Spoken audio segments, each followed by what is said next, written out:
매주 월요일 코너입니다. 종교 넘어 아하. 종교의 우를 넘어 이웃 종교와 화합하고 협력하는 분들을 초대해서 이야기 나눠보는 시간인데요. 각 종교마다 이웃 종교를 대하는 태도나 입장이 조금씩은 다르죠. 원불교에서는 모든 종교를 하나로 보는 정신을 갖고 종교 간 이해와 협력을 중요하게 여기는데요. 반면 기독교권에서는 이웃 종교에 대해 무관심하거나 때론 배타시하기도 합니다. 과연 예수님의 가르침은 어떨까요? 예수님은 종교가 다른 사람을 어떻게 대하셨을까요?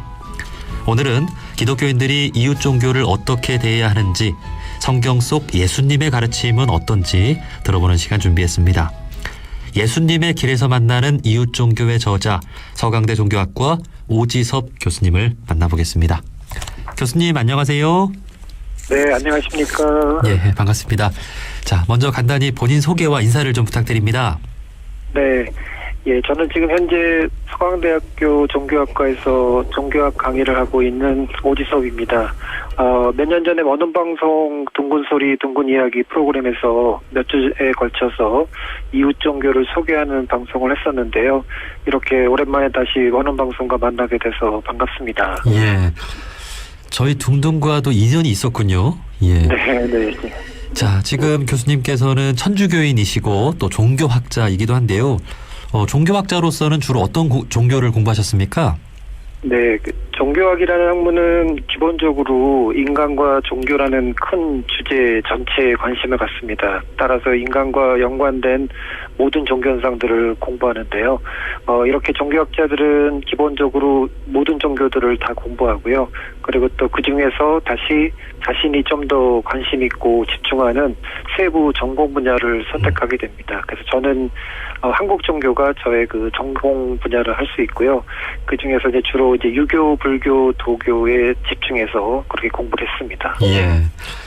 그 주로 한국 종교들 말씀해 주신 대로 유교, 불교, 도교를 집중적으로 공부를 했는데 종교는 또 천주교인이세요? 네네. 예. 그 부분은 좀 어떻습니까? 어떻게 생각하고 계십니까? 네.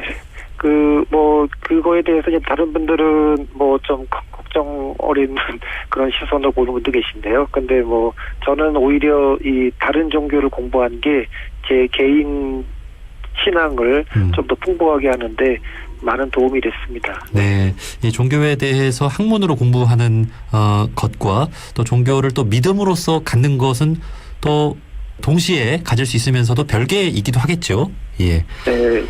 자, 이제 교수님께서는 그동안 책도 참 다양하게 쓰셨는데요. 오늘은 그중에서 예수님의 길에서 만나는 이웃 종교라는 책에 대해 말씀을 나눠볼까 합니다. 자, 이 책 어떤 책인지 소개를 좀 해주시겠습니까? 네, 예수님의 길에서 만나는 이웃 종교는 제가 몇 년 전에 천주교의 성 바오로 딸 수녀회라는 데가 있는데요. 그곳에서 발행하는 그 야곱의 움이라는 월간 잡지에 연재했던 글들을 나중에 다시 또 모아서 출판한 책입니다. 그래서 예수님의 탄생부터 공생활 과정, 그리고 그 가운데 제시된 가르침들을 하나하나 주제로 살펴보고, 그리고 또 그 내용과 자연스럽게 연결될 수 있는 이웃 종교의 내용을 함께 이야기하는 그런 내용입니다. 이 책에서 제가 의도했던 건 이제 두 가지였는데요. 첫 번째는 그 예수님의 삶과 가르침에 대한 이해의 폭을 좀 넓혀보자라고 하는 것이었고요. 그리고 두 번째는 이웃 종교의 가르침과 그 자연스럽게 비교를 하면서 결국 이제 여러 종교의 가르침들을 좀 더 깊은 차원에서 성찰하면 서로 다 통할 수 있다는 사실을 보여주려고 했던 것이 저의 의도였었습니다. 네. 그 각 종교마다 이웃 종교를 어떻게 대해야 하는지 그 태도나 입장이 조금씩은 다른데요. 이 책은 이제 기독교인들이 이웃 종교를 어떻게 대해야 하는지 예수님의 가르침에 부합해서 생각해 볼 수 있는 책이라고 볼 수 있겠군요. 네. 사실 예수님이 구체적으로 이웃 종교에 대한 태도나 입장을 언급한 내용은 성서를 보면 거의 없습니다. 그래서 아마 이거는 그 시대나 지역 상황에서 그 이웃 종교와의 관계 문제가 두드러지지 않았기 때문일 거라고 생각합니다. 하지만 그 예수님의 가르침에 일관되게 흐르는 원칙을 이웃 종교와의 문제까지 확대 적용시켜 본다면 예수님이 이웃 종교를 어떤 태도로 대하셨을지 짐작해 볼 수 있을 거라고 생각합니다. 네. 우선 예수님이 제시한 진리는 외형적인 형식이나 틀에 얽매이지 않는 것이었다는 점에 주목할 필요가 있다고 생각합니다. 예수님이 제시한 진리는 어떤 형식이나 틀에 의해 규정되는 것이 아니라 이제 그런 것들을 넘어서는 좀 보편적인 진리였다고 할 수 있습니다. 이 점에서 볼 때 예수님은 이웃 종교를 단지 외형적 형식이나 틀의 다름에 따라서 차별적 시각으로 대하는 것이 아니라 인간과 세상을 위한 어떤 보편적 진리라는 의미에서 모든 종교가 다 함께 대화하고 조화를 추구하셨을 거라고 생각이 됩니다. 네. 또 한 가지 좀 얘기할 수 있는 거는 예수님의 대표적 가르침 중에 또 원수를 사랑하라는 것이 있잖아요. 네. 그래서 여기에서도 어떤 중요한 원칙을 확인할 수 있다고 생각이 드는데 우리가 누군가를 원수로 대하는 거는 근원적으로 나 중심성이 바탕에 깔려 있다고 생각할 수 있습니다. 그래서 나의 기대나 내가 바라는 거 또는 나의 기준이나 판단에서 어긋나는 사람들하고 대립을 하게 되고 또 그 대립이 극단화되면 결국 원수까지 된다고 할 수 있겠죠. 예. 그래서 이러한 원수를 사랑하려면 결국 나 중심성을 해체시켜야 하는 것이고요. 그래서 예수님이 원수를 사랑하라고 하신 것은 근원적 의미에서 우리 각자의 그 완고한 나 중심성을 해체하라는 가르침이라고 이해할 수 있을 것 같습니다. 네. 그래서 이런 원칙을 이웃 종교를 대하는 태도와 입장에도 적용시켜 본다면은 역시 이웃 종교에 대한 어떤 갈등과 대립은 결국 자기중심적 이해와 판단이 강하기 때문이라고 볼 수 있을 텐데요.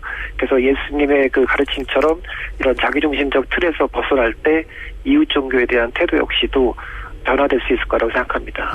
네. 이야, 정말 이 예수님께서 하신 말씀 원수를 사랑하라는 가르침을 이렇게도 적용을 해볼 수 있겠군요. 예. 네.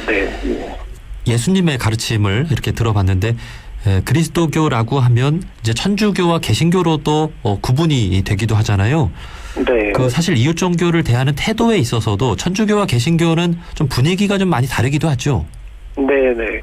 예, 그래서 좀 다르기도 한데요. 근데 제 개인적인 생각으로는 그 이웃 종교에 대한 태도를 단지 이렇게 천주교, 개신교 이렇게 크게 구분하는 것은 조금 더 적절치 않다는 생각이 들고요. 뭐 그보다는 이제 좀 더 세밀하게 각 교단의 입장 그리고 더 나아가서는 개인적인 입장에 따라서 이제 차이가 있다고 그렇게 생각을 합니다. 그래서 넓은 의미에서 개신교 안에도 여러 교단들이 있잖아요. 그래서 각 교단들마다 또 이웃 종교에 대한 태도가 다르고요. 또 같은 교단 안에 있는 사람들 사이에서도 개인적으로 이웃 종교에 대한 이해 태도가 다르기 때문입니다. 그래서 천주교 같은 경우는 뭐 말씀하신 것처럼 언론적으로는 개신교에 비해서 이웃 종교에 대해서 우호적인 그런 원칙과 태도를 표방하지만 또 천주교 안에서도 또 개인에 따라서 입장의 차이가 있다고 그렇게 볼 수 있습니다. 네. 뭐 천주교나 개신교의 차이보다는 예수님의 어떤 가르침을 잘 이해하는 사람과 조금 잘못 이해하는 사람의 차이가 아닌가 그런 생각이 드네요. 예. 네, 맞습니다. 자, 말씀해 주신 대로 예수님께서는 원수도 사랑하라, 이웃을 네 몸처럼 사랑하라 이렇게 말씀을 해 주셨는데 사실 지나온 그 2000년 동안의 그리스도교 역사를 보면 이웃 종교를 배타시하다가 갈등과 전쟁이 일어난 역사도 좀 찾아볼 수 있지 않습니까? 네, 그런 일은 왜 발생했다고 볼 수 있을까요? 네, 사실 뭐 종교 간의 어떤 갈등의 원인은 여러 가지가 있을 텐데요. 뭐 앞서 말씀드린 것처럼 저는 종교 간 갈등과 대립의 근본 원인이 결국 자기 중심적 기준이 작용하기 때문이라고 생각합니다. 그래서 저마다 자기 중심적 이해와 판단 기준을 극단적으로 앞세울 때 이런 갈등과 대립이 심각해진다고 생각합니다. 그래서 실제 역사에서 이러한 자기중심성은 뭐 정치라든가 경제, 사회와 같은 현실적인 상황들과 얽힐 때 더욱 극단화된다고 할 수 있습니다. 그래서 현실적 사안들은 자기중심적 이해관계와 판단 기준이 더 이제 첨예화될 수밖에 없는 거고요. 그래서 이렇게 정치, 경제, 사회 등의 현실적 상황이 가세하게 될 때, 덧붙여지게 될 때 종교 간의 갈등과 대립은 더욱 극단적 문제로 치닫는 경우가 많았다라고 생각을 합니다. 네. 그러니까 단순히 뭐 예수님의 말씀에 문제가 있는 것이 아니라 그때의 상황이 뭐 네. 정치적이고 경제적이고 사회적인 그런 상황이 이웃 종교를 그렇게 대하게끔 만들었다라는 거군요. 예. 자, 사실 그 예수님 당대 때를 생각을 해보면 이제 앞서 교수님께서도 말씀해 주셨지만 이웃 종교인을 만날 일이 그렇게 많지는 않았을 거란 생각이 듭니다. 네. 오늘날 하지만 다종교 상황에 있는 한국인들이기에 이웃 종교에 대한 이해가 필수라고 볼 수 있겠죠. 네, 네. 아시는 것처럼 한국은 가장 이제 대표적인 다종교 상황입니다. 그 역사적으로도 그렇고요. 또 오늘날에도 역시 이제 다종교 상황이죠. 그런데 주목할 점은 한국 종교의 역사를 보면 다종교 상황에서도 뭐 종교 간의 갈등과 대립이 그렇게 두드러지지 않았다는 사실입니다. 이 점은 그 국내외 여러 종교학者사이에서도 흥미롭게 이제 주목하는 사실인데요. 심지어는 이제 몇몇 외국 학자들 같은 경우는 상당히 한국의 이런 경우를 이제 미스테리하다라는 그런 반응을 보이기도 합니다. 네. 그렇게 오랫동안 그 여러 종교들이 그 제한된 그 지역에 같이 있었는데, 그런데 어떻게 그런 종교 전쟁이나 그런 그 대립과 갈등이 한 번도 없을 수 있었을까라는 것이 사실은 그 뭐 학자들 사이에서도 그 정확한 원인이나 배경을 설명하기 쉽지 않은 이제 그런 상황입니다. 근데 어쨌든 중요한 거는 이런 어떤 한국 종교의 중요한 특징으로서 이런 조화와 공존적 인식이 있었다라는 점은 상당히 주목할 내용이라고 할 수 있을 것 같아요. 그래서 한국 종교의 역사를 자세히 살펴보면은 뭐 유교, 불교, 도교를 비롯한 여러 종교들을 대립적으로 인식하기보다는 더 깊은 내면의 차원에서 뭐 하나의 진리로 이해하는 그런 내용이 지속적으로 이어져 왔다라고 할 수 있습니다. 그래서 뭐 잘 알 수 있는 대표적인 경우가 뭐 원효의 뭐 화쟁 사상, 그다음에 뭐 최치원이나 김칠습 같은 사람들이 뭐 유불도 삼교를 자유롭게 넘나들면서 뭐 그런 어떤 조화론을 제시하기도 했고요. 그다음에 뭐 의천 그 고려시대 때 대각박사 의천이나 뭐 보조국사 진울 같은 스님들도 이런 어떤 조화와 원용 사상 등을 많이 제시해줬는데요. 그게 한국 종교 역사를 보게 되면은 이런 그 조화와 또 공존의 인식들을 많이 볼 수 있습니다. 자, 그런데 안타까운 점은 이러한 종교 간 조화와 공존의 한국 종교 전통이 현대까지 이어지지 않고 있는 상황이라고 할 수 있겠죠. 그래서 그 원인에 대해서는 또 여러 가지가 뭐 복합적인 사안들을 언급해야 되기 때문에 뭐 여기서 좀 다 말씀드리기는 어려울 것 같고요. 어쨌든 우리가 현재 종교 간 갈등과 대립의 심각성에 깊은 문제의식을 일깨우고 또 이 현실적인 문제를 해결하기 위해서 노력을 한다라고 한다면은 이런 현재 인식의 틀에서 좀 벗어나야 되고요. 그리고 그런 어떤 인식의 틀에서 벗어나기 위한 어떤 방법을 우리 한국 종교의 전통 안에서 충분히 확인하고 가져올 수 있다라고 말씀드리고 싶습니다. 네. 우리 한국인들은 이웃 종교와 공존해온 네. 그런 역사를 지니고 있는데요. 네. 참 생각해 보면 우리나라의 그 불교와 기독교권이 반반, 그리고 또 정치적인 그런 입장에서도 진보와 보수가 반반. 그러면서도 그렇게 싸우진 않잖아요. 네, 네. 물론 아주 일부 종교든 정치든 극단주의자들이 있습니다만 그럼에도 균형을 잘 이루면서 불교와 기독교, 진보와 보수, 정치든 종교든 잘 이렇게 상생해 나가는 그런 아름다운 한국 사회의 모습인 것 같습니다. 네, 네. 그렇다면 이를 위해서 앞으로 우리 종교인들이 더 이웃 종교를 이해하고 상생해 나가는 그런 정신을 확장시켜 나가야 할 텐데요. 지금의 천주교는 세계에서 거의 가장 큰 종교 아니겠습니까? 네. 지난 역사에서 이웃 종교와 전쟁을 일으킨 그런 역사도 있는 만큼 지금은 이제 천주교에서도 전 세계 각 교구마다 종교 간 대화 기구를 만들어서 종교 간 이해와 협력을 위한 노력도 해오고 있죠. 네. 뭐 로마 교황청이 이제 가장 대표적인 그런 역할을 하고 있는데요. 거기서는 그 교황청 안에 뭐 종교 간 대화를 주관하는 그런 부서가 있기도 하고요. 그리고 또 한국 천주교 같은 경우도 각 지역마다 여러 교구에서 이런 종교 간 대화에 관심을 갖고 또 노력하고 있습니다. 다만 이제 제 개인적으로 조금 더 바라고 싶은 점은 이러한 노력이 어떤 경우는 이제 좀 단지 형식적인 차원에 머물거나 아니면 또 그런 보여주기식의 그 이벤트성 행사에 그치는 경우가 좀 있는 것 같은데 그런 걸 좀 넘어서서 정말 진정한 종교 간 조화와 공존을 실현하기 위한 그런 내면적 변화를 이제 위한 그런 실천들이 좀 더 강조되어야 된다라는 생각이 있습니다. 네. 저희 이 프로그램 종교로머 아하에서 종교 간 협력하고 또 화합하는 분들 다양하게 모시는데 그중에는 뭐 형식적으로 정말 이웃 종교와 만나고 하시는 분들도 있습니다만 네. 이웃 종교를 알고 싶고 배우고 싶고 또 친해지고 싶고 그렇게 진정성 있게 다가가시는 분들도 많이 있다라고 하는 것.